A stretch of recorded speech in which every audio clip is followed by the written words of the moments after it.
उस परमात्मा कबीर भगवान की, अल्लाह अकबर की, उस महान परमेश्वर की आपके ऊपर असीम रजा है और आप युगों युगों के बहुत पुण्यकर्मी प्राणी हो,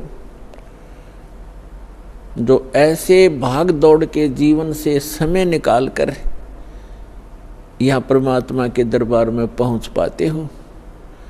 उस परमात्मा की रजा बिना आप यहाँ नहीं आ सकते, आप ये ज्ञान भी नहीं सुन सकते, आप तक ये पहुंच भी नहीं सकता। इस ज्ञान को आप तक पहुंचाने के लिए परमात्मा ने 600 वर्ष पहले प्रयत्न किए और उन दुष्ट लोगों ने, स्वार्थी नकली गुरुओं ने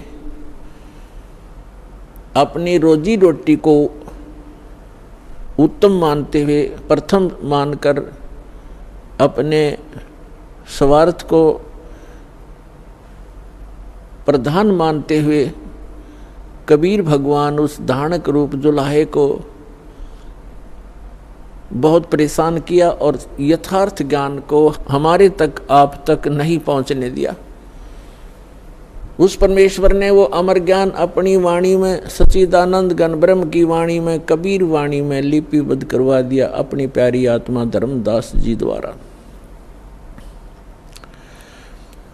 अब उस ज्ञान को, परमात्मा के उस विधान को, जो 600 वर्ष पहले परमेश्वर अपने द्वारा रची हुई सृष्टि की जानकारी, और हम कौन हैं, कहाँ से आए हैं, यहाँ क्यों दुखी हो रहे हैं, जन्म और मृत्यु का कारण क्या है, ये सब कुछ उस समय बताना चाहते थे, लेकिन इन नकली धर्म गुरुओं ने, इन दुष्ट लोगों ने हमारे तक ये पहुँचने नहीं दिया। परमात्मा का घोर विरोध करा दिया, उनको काटने, मारने, बुरी तरह परेशान करने पर ही लगे रहे, जनता को भ्रमित करते रहे।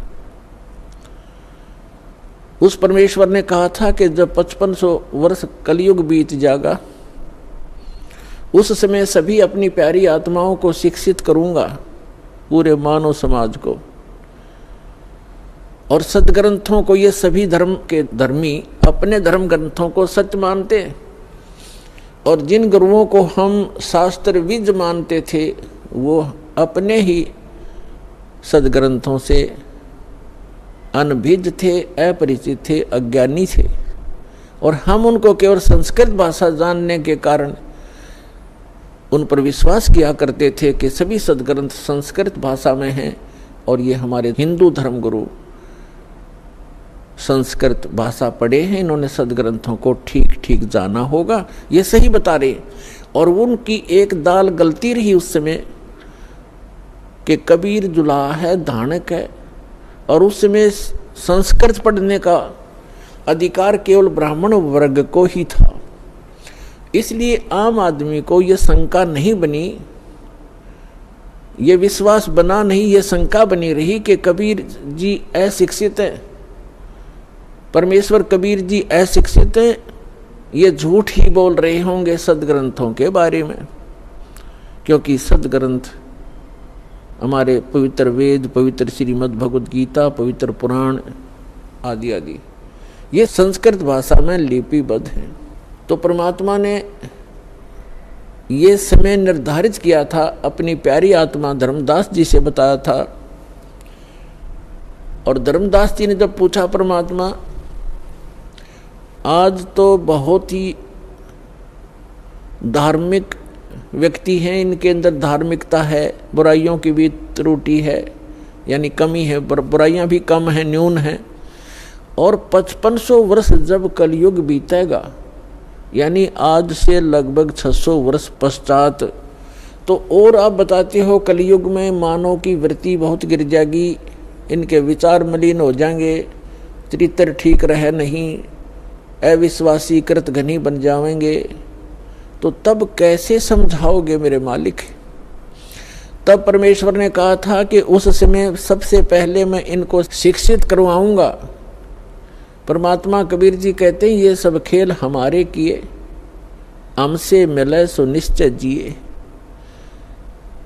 और फिर जब ये शिक्षित हो जाएंगे तब अपना दास भेजूंगा।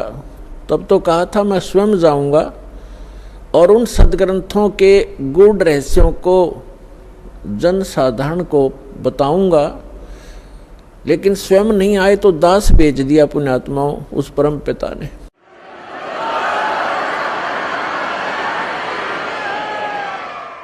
और आज आप देख रहे हो ये इलेक्ट्रॉनिक सिस्टम, इलेक्ट्रॉनिक उपकरण, इंटरनेट सिस्टम, ईमेल, प्रोजेक्टर, ये सीडी, डीवीडी, पेन ड्राइव, जो भी ये टेक्निक परमात्मा ने, ये जो भी टेक्निक है उस परम पिता कबीर भगवान की दी हुई है मानव को। ये मानव सत्र की सोच नहीं, ये सत्कर मान लेना। अगर ये मानव की सोच होती तो लगभग 40 लाख वर्ष तो इस चतुर्युगी के बीत गए हैं और आज तक ये टेक्निक उपलब्ध नहीं हुई, मानव नहीं खोज सका। ये परमात्मा ने कलयुग इसलिए नाम रखा इसका कि इसमें मशीनरी युग होगा, टेक्निक इसके अंदर परमात्मा अपने बच्चों को देंगे। और उसका मूल उद्देश्य ये है कि इस तत्व ज्ञान को जो 600 वर्ष पहले परमात्मा कबीर जी बताना चाहते थे, आज घर बैठे अपने बच्चों को इन टीवी के माध्यम से, इंटरनेट के माध्यम से, ये जो यूट्यूब आदि बन गए हैं, इनके माध्यम से घर बैठे ये अमृत ज्ञान बताऊंगा और तब ये समझ जाएंगे और मेरे पास आ जाएंगे, अपना कल्याण करवा लेंगे। तो ये सारा कुछ जो उपकरण बनवाए हैं परमात्मा ने, ये इसलिए दिए हैं, उस परमात्मा गॉड गिवन ये माइंड है, जीव का अपना सतर की सोच नहीं है, ना ये बना सकता है। और जैसे अभी इस दास का जन्म हुआ किसान परिवार में, 50 वर्ष पहले जब हम 10-12 वर्ष के थे, हमारे यहाँ जो गेहूं की कनक को निकालते थे उसमें से भूसा अलग और कणक अलग करने के लिए एक 50 मन गेहूं के लिए 1 महीना लगता था। उसके ऊपर बैल घुमाते रहते थे, एक छड़ा बांध के पीछे बैलों के उसको घुमाते रहते थे। कम से कम 1 महीने में जाकर 20 दिन में जाकर के वो बारीक होता था, तब उसको बरसा बरस हुआ गेहूं अलग और भूसा अलग करते थे। ऐसी टेक्निक थी उस समय। और उससे पहले तो और हमारे समय में तो ऐसे घुमाने वाली चारा काटने की मशीन हाथ से घुमाने वाली लग गई थी, जिसने गंडासा कहते हैं। और उससे पहले हमने देखे हमारे दादाजी हाथ से ऐसे काटा करते थे, ऐसे। और पीछे जाओगे तो क्या होगा? तो कहने का भाव ये है कि जो आज टेक्निक प्राप्त है ये गॉड कबीर गिवन है, ताकि आप अपने सदग्रंथों को इन प्रोजेक्टर और डीवीडी के माध्यम से रूबरू देख सकें, आंखों देख सकें, फिर मिला सकें अपने। आपके घर उपलब्ध होती हैं ये सभी सदग्रंथ। और दया करी परमात्मा ने के अनुवादित करवा दिया उन्हीं के द्वारा जिनको ज्ञान नहीं था। अनुवाद उनको भाषा आती थी, जैसा भी उन्होंने अनुवाद, जहां उनकी बुद्धि काम करना बंद कर गई वहां तो गलत कर दिया, और जहां साधारण अनुवाद थे उन्होंने कर दिए। कहाँ स्लिप करी उनकी बुद्धि? जैसे श्रीमद् भगवत गीता अध्याय नंबर 7 के मंत्र नंबर 18 में अनुत्तम गति शब्द है। गीता ज्ञान दाता अपने से अन्य परमात्मा के विषय में जानकारी देता है और अपने विषय में भी जानकारी देता है। लेकिन गीता अनुवाद करने वालों का दृष्टिकोण यही रहा कि श्री कृष्ण जो है ये सुप्रीम पावर है, श्री कृष्ण इज विष्णु। ये विष्णु जी को सुप्रीम पावर मानकर ये मानते रहे कि श्रीमद् भगवत गीता का ज्ञान श्री विष्णु जी ने दिया है श्री कृष्ण रूप में। श्री कृष्ण भी विष्णु ही थे, ये खुद मानते हैं हमारे धर्मगुरु। तो इन्होंने श्रीमद् भगवत गीता को ठीक से ना समझकर, क्योंकि उनको सृष्टि रचना का ज्ञान नहीं था, जिस कारण से उन्होंने श्री कृष्ण को ही मूल परमात्मा मान लिया। जबकि गीता अध्याय नंबर 15 के श्लोक 16 और 17 में 3 प्रभु बताए हैं, 3 पुरुष बताए हैं। एक सरपुरुष है ब्रह्म, जिसको सर्वब्रह्म भी कहा जाता है। सर्वब्रह्म ये केवल 21 ब्रह्मांड का स्वामी है। और दूसरा अक्षर पुरुष, इसको अक्षर ब्रह्म भी कहते हैं, इसको पर ब्रह्म भी कहते हैं। ये 7 संख ब्रह्मांड का स्वामी है, प्रभु है, पुरुष है, मालिक है। पुरुष कहो परमात्मा को। श्रीमद् भगवद गीता अध्याय नंबर 15 के श्लोक नंबर 16 में कहा कि 2 पुरुष हैं इस संसार में, पृथ्वी वाले लोकों में, और ये भी नाशवान और इनके अंतर्गत जितने प्राणी हैं वो भी नाशवान है। जीव आत्मा किसी की नहीं मरती, वो तो पशु पक्षी की भी नहीं मरती। श्रीमद् भगवद गीता अध्याय नंबर 15 के श्लोक नंबर 17 में तुरंत कहा है, उत्तम पुरुष है तू अन्य। पुरुष माने परमात्मा, प्रभु, स्वामी। उत्तम पुरुष यानी पुरुषोत्तम। पुरुषोत्तम तो इन दोनों से कोई भिन्न है। सरपुरुष और अक्षर पुरुष, जो 16वें श्लोक में बताए, इनसे कोई भिन्न है, वो वास्तव में परमात्मा कहा जाता है। उत्तम पुरुष है तू अन्य, परमात्मा इति उदाहरते, यह लोकतरम आविश्य विभर्ति अवय ईश्वर। उत्तम पुरुष यानी पुरुषोत्तम, श्रेष्ठ भगवान, सही परमात्मा तो इन दोनों से कोई और है, अन्य है, और वही परमात्मा कहलाता है, वो परमात्मा कहा जाता है। और वही तीनों लोकों में प्रवेश करके सबका धारण पोषण करता है। श्रीमद् भगवद गीता अध्याय 15 के श्लोक नंबर 1 से लेकर 3 में एक विशेष विवेचन है, विवेश विवरण है कि उल्टा लटका हुआ ये संसार रूपी वृक्ष है। उल्टा लटका हुआ संसार रूपी वृक्ष जानो, जिसकी ऊपर को जड़ तो समझो मूल मालिक है, वो उत्तम पुरुष है तू अन्य जो है वो तो है जड़, मूल, और उसके बाद जो जमीन से बाहर दिखाई देता है वो सारा पेड़ होता है। उसके फिर विभाग बताए हैं। अक्षर पुरुष जो तना है वो अक्षर पुरुष है, और उससे कोई मोटी डार निकलती है वो सरपुरुष समझो। और उस सरपुरुष के आगे जो 3 शाखा हैं, रजगुण ब्रह्मा, सतगुण विष्णु, तमगुण शिव जी, वो आगे शाखा हैं, वो देव हैं, ये तीनों ब्रह्मा विष्णु महेश हैं। और 5 रूप संसार, उस परमेश्वर ने श्रीमद् भगवद गीता अध्याय नंबर 15 के श्लोक नंबर 1 में बताया है कि ऊपर उसी का विवरण अपनी सिंपल लैंग्वेज में सच्चिदानंद घन ब्रह्म की वाणी में कहा कि अक्षर पुरुष एक पेड़ है और सरपुरुष वाकी डार। सरपुरुष कहते हैं ज्योति निरंजन काल को, और इस काल के 3 पुत्र हैं, रजगुण ब्रह्मा, सतगुण विष्णु, तमगुण शिव जी। इस सरपुरुष के पुत्र हैं 3, ब्रह्मा विष्णु महेश। अक्षर पुरुष एक पेड़ है, सरपुरुष वाकी डार, और तीनों देवा शाखा हैं, ये 5 रूप संसार। तो इस पूरे प्रकरण में ब्रह्मा विष्णु महेश की क्या स्थिति है, ये इस ब्रह्म के पुत्र हैं, और ब्रह्मा विष्णु महेश की माता दुर्गा है, अष्टंगी देवी। तो विष्णु जी कौन है? विष्णु जी एक ब्रह्मांड में एक विभाग के विभागीय मंत्री हैं, सतोगुण विभाग के, और ये 3 भाई हैं, तीनों का अलग अलग विभाग है।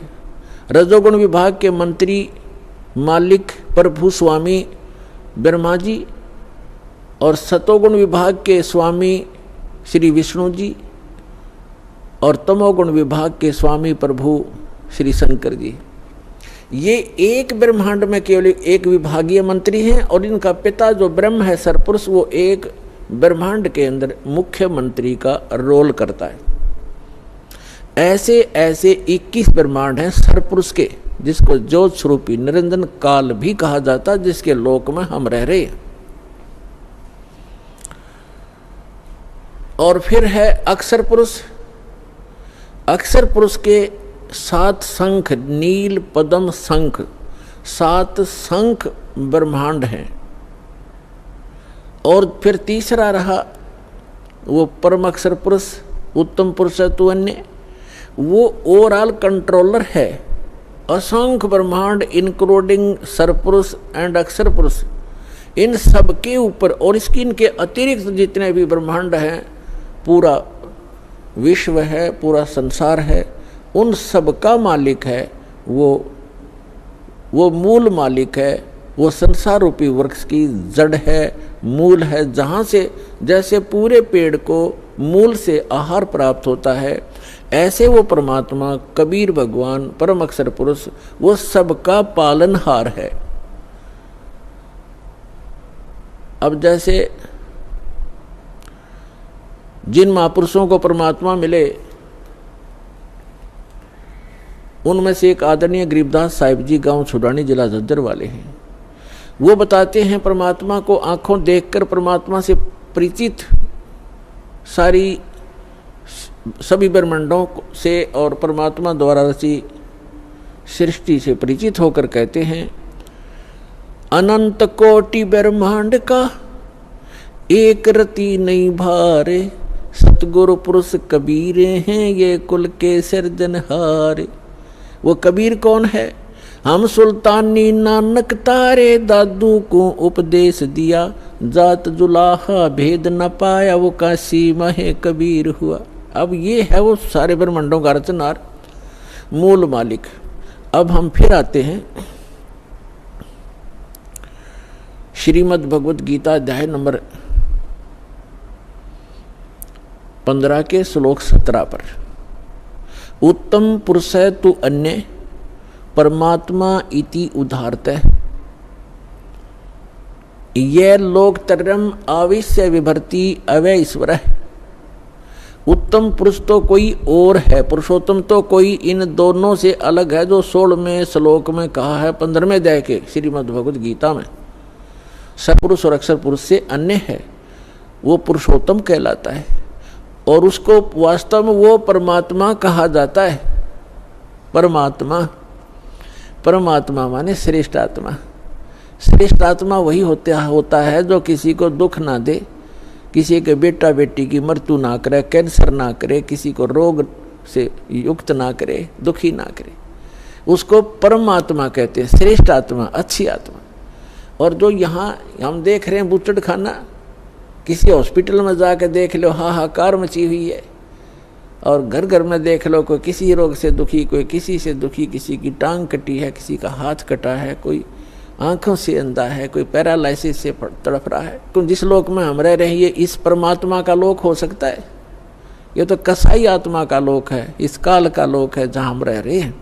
ये कबीर भगवान ने आकर बताया।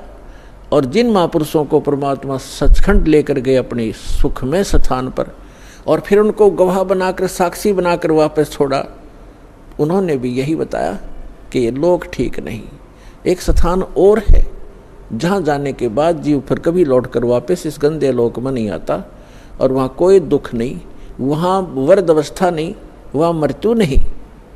अब श्रीमद् भगवत गीता अध्याय नंबर 15 के श्लोक नंबर 17 में कहा है कि उत्तम पुरुष तु अन्य परमात्मा इति उदाहरतः, और यह लोकत्रयम् आविश्य विभर्ति अवय ईश्वर, जो तीनों लोकों में प्रवेश करके वो श्रेष्ठ परमात्मा जो सरपुरुष और अक्षर पुरुष से अन्य है, वो संसार रूपी वृक्ष की मूल है, जड़ है। ऊर्ध्व मूलम अधः शाखम, ऊपर को जो जड़ है वो तो समझो परम अक्षर ब्रह्म है। और यह लोकत्रयम् आविश्य विभर्ति, जो तीनों लोकों में प्रवेश करके सबका धारण पोषण करता है। पूरे पेड़ को मूल से ही परवरिश आहार मिलता है, मूल से उसकी परवरिश होती है। तो पूरा जो मूल है ऊपर परमात्मा है, जो सतलोक में रहता है, वो अक्षर पुरुष, परम अक्षर पुरुष, वो सारी सृष्टि का रचनहार, सर्व उत्पादक प्रभु, वो कबीर साहब है जो काशी में धानक रूप में आए थे। उस परमात्मा ने विधान बना के छोड़ दिया है। उस विधान अनुसार जो चलेगा उसको जैसा भी यहाँ का जो कर्तव्य है, लाभ है, उस अनुसार उसको मिलता रहेगा, उसको उसी प्रकार उसका जन्म मृत्यु होता रहेगा।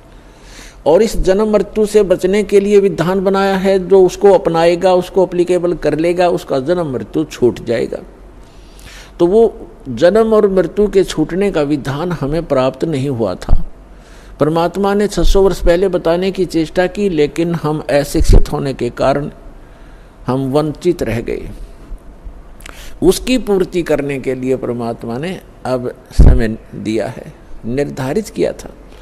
अब जो प्रसंग चल रहा है, अब यहाँ कई व्यक्ति श्रद्धालु आपको भ्रमित कर देते हैं कि श्रीमद् भगवत गीता अध्याय नंबर 15 के श्लोक नंबर 18 में गीता ज्ञानदाता कहता है कि मैं लोक वेद के आधार से मैं पुरुषोत्तम प्रसिद्ध हूँ। तो वो भ्रमित करते हैं कि रामपाल इनकम्प्लीट ज्ञान देता है, 17वें श्लोक तक ही बताता है, 18वें में क्यों नहीं बताता कि उसमें खुद कहता है मैं पुरुषोत्तम हूँ। यदि उसको 18वें श्लोक को हम फाइनल माने तो 17वां गलत हो गया, क्योंकि गीता ज्ञानदाता तो ये है कि वो पुरुषोत्तमता इन दोनों से कोई अन्य है। और 18वें में क्या कहता है कि मैं गीता ज्ञानदाता कौन है? ये श्री कृष्ण नहीं है। श्री कृष्ण में प्रवेश करके, ये विष्णु नहीं है। श्री कृष्ण कहो चाहे विष्णु को, ये बोलने वाला श्री कृष्ण और विष्णु नहीं है।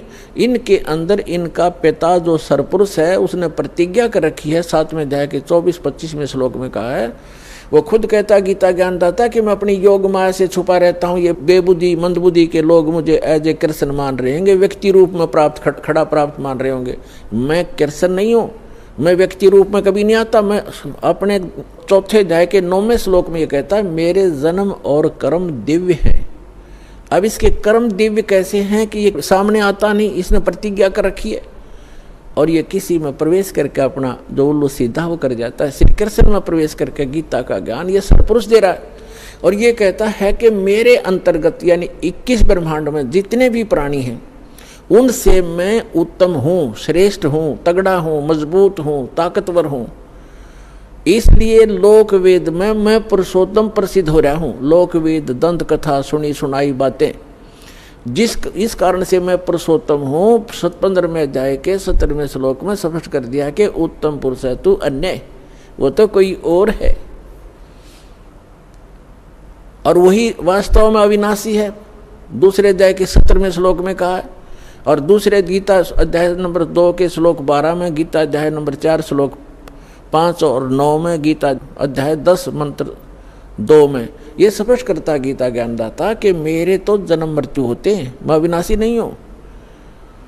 और दूसरे अध्याय के 17वें श्लोक में श्रीमद् भगवत गीता में कहा कि अविनाशी तो उसको जान जिसने सारे ब्रह्मांड की रचना की, जिसे सारा संसार व्याप्त है। उस अविनाशी को मारने के लिए कोई भी सक्षम नहीं है। और अपने विषय में कहता है कि मेरी तेरी जन्म मृत्यु होती रहती है। लेकिन 18वें अध्याय के 62वें श्लोक में कहा कि अर्जुन तू सर्वभाव से उस परमेश्वर की शरण में जा, उसकी कृपा से तू परम शांति को और सनातन परम धाम को प्राप्त होगा। और श्रीमद् भगवत गीता अध्याय नंबर 15 के श्लोक नंबर 1 से 4 का आशय ये सारांश है कि उल्टा लटका हुआ संसार रूपी वृक्ष है, ऊपर को पूर्ण परमात्मा है, वो सबका धारण पोषण करने वाला, जिससे सबकी उत्पत्ति हुई है, सर्व उत्पादक प्रभु है, ऊपर सतलोक में रहता है। वो संसार रूपी वृक्ष की जड़ है और अक्षर पुरुष ये तना है, सरपुरुष ये काल जो गीता का ज्ञान दे रहा है श्री कृष्ण में प्रवेश करके, ये एक शाखा है, एक मोटी डार है। आगे 3 शाखा है, ब्रह्मा विष्णु महेश समझो, और पात रूप संसार। तो ये स्वयं बताना चाहता है। फिर गीता अध्याय नंबर 15 के श्लोक नंबर 1 से 4 का सारांश है कि उल्टा लटका हुआ संसार रूपी वृक्ष है और जो इन सभी विभागों को बताता है, जैसे 4थे अध्याय के 32 और 34 श्लोक में बताया है कि सच्चिदानंद घन ब्रह्मणे यानी ब्रह्मणे मुखे, ब्रह्मणे माने सच्चिदानंद घन ब्रह्म के मुख से उच्चरित वाणी में ये तत्व ज्ञान विस्तार से कहा गया है। जो यज्ञों के बारे में, यज्ञ माने धार्मिक अनुष्ठानों के विषय में जो जानकारी है विस्तार से कही गई है। और 4थे अध्याय के 34वें श्लोक में कहा कि उस ज्ञान को तत्वदर्शी संतों से जाकर समझ। गीता ज्ञानदाता कहता मैं नहीं जानता उस तत्व ज्ञान को, नहीं तो एक अध्याय और लिख देता 19वां कि वो तत्व ज्ञान ये सुन ले, इसमें लिखता हूँ। वो तत्व ज्ञान से परिचित नहीं है। 4थे अध्याय के 34वें श्लोक में गीता जी में कहा है कि उस ज्ञान को जो सच्चिदानंद घन यानी परम अक्षर ब्रह्म अपने आप अपने मुख कमल से बोलता है आकर के, उसकी अमृतवाणी में लिपिबद्ध किया जाता है, कबीर वाणी में, वो तत्व ज्ञान है। 4थे अध्याय के 34वें श्लोक में कहा गीता जी में, उस ज्ञान को तू तत्वदर्शी संतों के पास जाकर समझ। उनको दंडवत प्रणाम करने से, कपट छोड़कर नम्रतापूर्वक प्रश्न करने से वो तत्वदर्शी संत तुझे तत्व ज्ञान का उपदेश करेंगे। इसे सिद्ध हो गया। यहाँ गीता अध्याय नंबर 15 के श्लोक नंबर 1 में वो भी कंसेप्ट क्लियर कर दिया कि वो तत्वदर्शी संत वो होगा जो उल्टे लटके हुए संसार रूपी वृक्ष के सभी विभाग बता देगा। जैसे परमेश्वर स्वयं आते हैं वो तत्वदर्शी संत की भूमिका भी करते हैं, भगवान तो वो होते ही होते हैं। कबीर साहब कहते हैं अक्षर पुरुष एक पेड़ है, सरपुरुष वा की डार, निरंजन वा की डार और तीनों देवा शाखा है ये पात्र रूप संसार। तो जड़ कौन है? वो जड़ की ऑप्शन छोड़ गया परमात्मा, क्योंकि अपने इस दास को भेजा है कि जड़ ये कबीर साहब है, वो अल्लाहु अकबर है, वो परम अक्षर ब्रह्म है जो जड़ है उस सारे संसार की। तो यहाँ ये भी बताया कि उस उल्टे लटके हुए संसार रूपी वृक्ष के सभी विभागों से जो परिचित है, स वेदविद, वो वेद के तात्पर्य को जानने वाला अर्थात तत्वदर्शी संत है। उसके पश्चात परमेश्वर के चौथे अध्याय के चौथे श्लोक में लिखा है तत्वदर्शी संत की प्राप्ति के उपरांत परमेश्वर के उस परम पद की खोज करनी चाहिए जहाँ जाने के बाद साधक लौटकर कभी संसार में नहीं आते। और जिस परमेश्वर ने सारे ब्रह्मांडों की रचना की है और केवल उसी की भक्ति करो। गीता ज्ञानदाता अपने से अन्य उस पुरुषोत्तम परम अक्षर ब्रह्म की भक्ति करने के लिए कहता है जिससे आपकी जन्म और मरण छूटेगा। 7वें अध्याय के 29वें श्लोक में गीता ज्ञानदाता कहता है कि मेरे इस ज्ञान का जो आश्रय कर लेता है, यानी तत्वदर्शी संत की जो खोज कर लेता है और तत्व ज्ञान से जो परिचित हो जाता है, जरा मरण मोक्षाय यतन माम आश्रित यतंती ते ये तत्ब्रह्म विदु कर्षणम अध्यात्म अखिल च कर्मम कर्मम च अखिलम। इसका अर्थ ये है, गीता ज्ञानदाता कहता है कि मेरे इस ज्ञान को जो आधार मान के तत्वदर्शी संत की खोज कर लेता है, वो व्यक्ति केवल वो उस तत्ब्रह्म से और सारे अध्यात्म ज्ञान से और सभी कर्मों से परिचित हैं जो जरा और मरण से छूटने के लिए ही प्रयत्न करते हैं। जरा माने वृद्ध अवस्था का दुख और मरण माने मृत्यु। इस बुढ़ापे के दुख और मृत्यु के दुख से जो छूटने के प्रयत्न कर रहे होते हैं वे उस तत्ब्रह्म से परिचित हो चुके हैं और मेरे इस ज्ञान का आश्रय कर लिया उन्होंने तत्वदर्शी संत की खोज कर लिया। वो तत्ब्रह्म से परिचित हैं, सारे अध्यात्म ज्ञान से परिचित हैं और यहाँ सब कर्मों से परिचित हैं। वो यह संसार की किसी वस्तु की इच्छा नहीं करते, वो केवल जरा माने वृद्धावस्था के दुख से और मरण माने मृत्यु से छूटने का ही प्रयत्न करते हैं। अब श्रीमद् भगवद गीता अध्याय नंबर 8 के श्लोक नंबर 1 में अर्जुन ने पूछा किम तत्ब्रह्म किम अध्यात्म किम कर्म पुरुषोत्तम। अब गीता ज्ञानदाता तो श्री कृष्ण ने पुरुषोत्तम मान रहा था जय विष्णु, और ये तो कहता पुरुषोत्तम कोई और है। फिर भी जो ये तो अर्जुन की सोच है किम पुरुषोत्तम। अब यहाँ अर्जुन ने पूछा कि वो तत्ब्रह्म क्या है, वो कौन है जिसके जानने के बाद केवल जरा और मरण से छूटने का ही प्राणी प्रयत्न करता है साधक, और कोई वस्तु की डिमांड इस लोक की नहीं करता। इसका भाव ये है। अब गीता ज्ञानदाता गीता अध्याय नंबर 8 के श्लोक नंबर 3 में कहता वो परम अक्षर ब्रह्म है, यानी गीता ज्ञानदाता से अन्य है। इसलिए 8वें अध्याय के 5 और 7 श्लोक में गीता ज्ञानदाता कहता मेरी भक्ति कर, युद्ध भी कर और मुझ में आस्था रख, भावत रह, मुझे प्राप्त होगा। अपना मंत्र बताता 8वें अध्याय के 13वें श्लोक में ओम इति एकाक्षरम ब्रह्म व्यवहारण माम अनुसमरण यह प्रयाति तदंदेहम सयाति परमाम गतिम। मुझ ब्रह्म का केवल एक ओम अक्षर है, नथिंग एल्स, इसके अतिरिक्त कुछ नहीं। उच्चारण करके स्मरण करता हुआ यह प्रयाति तदंदेहम जो शरीर छोड़कर जाता है सयाति परमाम गतिम, वो ओम से मिलने वाली परम गति को प्राप्त होता है। ओम से क्या प्राप्ति होती है? ब्रह्मलोक मिलता है, क्योंकि ये ब्रह्म का मंत्र है। और गीता अध्याय नंबर 8 के श्लोक नंबर 16 में कहा है कि ब्रह्मलोक पर्यंत ये सभी लोक पुनरावर्ती में, उनके वहां जाने के बाद भी लौटकर जन्म मृत्यु में प्राणी आते। ये वो स्थान नहीं है जहां जाने के बाद साधक फिर लौटकर कभी नहीं आते। 15वें अध्याय के जो 4थे श्लोक में कहा है। तो इस ब्रह्म की साधना करने से भी ब्रह्मलोक प्राप्त होता है। ब्रह्मलोक में गए हुए प्राणी भी पुनर्वर्ती में होते हैं, जन्म मृत्यु होता है। इसलिए 18वें अध्याय के 62वें श्लोक में कहता अर्जुन तू सर्वभाव से उस परमेश्वर की शरण में जा, उसकी कृपा से ही तू परम शांति और सनातन परम धाम को प्राप्त होगा, उस परमेश्वर की ही कृपा से। और उसका मंत्र बता दिया 17वें अध्याय के 23वें श्लोक में कि ओम तत् सत इति निर्देश है ब्रह्मण त्रिविध समर्थ है। ब्रह्मण माने सच्चिदानंद घन ब्रह्म, यानी परम अक्षर ब्रह्म के प्राप्ति का, उस लोक की प्राप्ति का, जहां जाने के बाद साधक फिर लौटकर कभी संसार में नहीं आते, कि वो मंत्र है ओम तत् सत। अपना तो गीता ज्ञानदाता ने 8वें अध्याय के 13वें श्लोक में बता ही दिया कि मुझ ब्रह्म का केवल एक वो मंत्र है।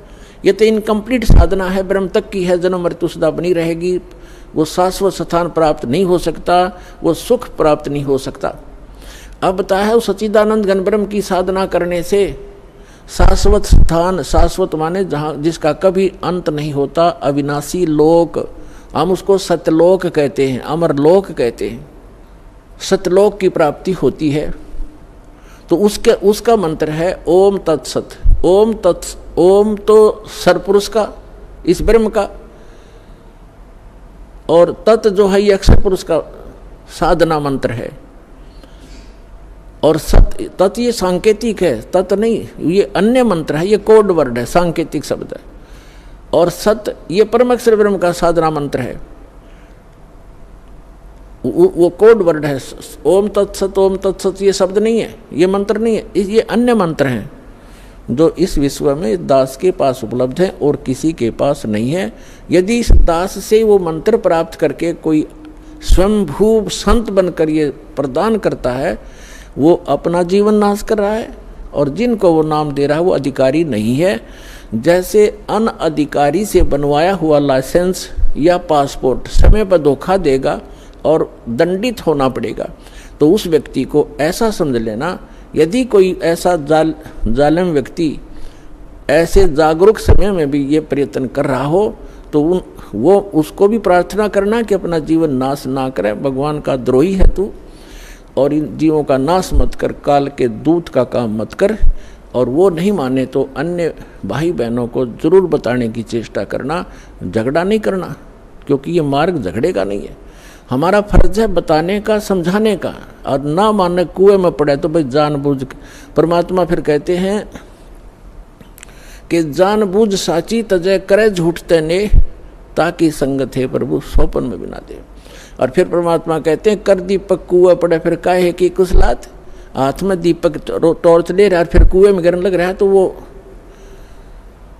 होश में नहीं है, वो व्यक्ति कोई शराब वगैरह पी रखी है उसने, तो वो मूर्ख है, वो फिर अपनी करनी आप पावेगा, आप निर्दोष हो जाओगे। उनको एक बार प्रार्थना अवश्य करना कि ये व्यक्ति जो आप गुरु बनाए बैठे हो, ये गुरु ठीक नहीं है, ये अधिकारी नहीं है। तो इस तरह का अगर कोई स्वयंभू संत बनेगा तो उसको अनधिकारी है, वो डुप्लीकेट जाली लाइसेंस और पासपोर्ट बना रहा है, क्योंकि इस मंत्र के आधार से ये हमारा यहाँ का पासपोर्ट है, जिसके आधार से हम सवलोक जाएंगे, सतलोक जाएंगे। और इसका पता चलेगा जब मृत्यु के बाद जब जाएंगे प्लेटफार्म पर इसको लेकर के, वो सुविधा तो मिलेगी नहीं, सजा और मिलेगी, दंडित कर दिए जाएंगे।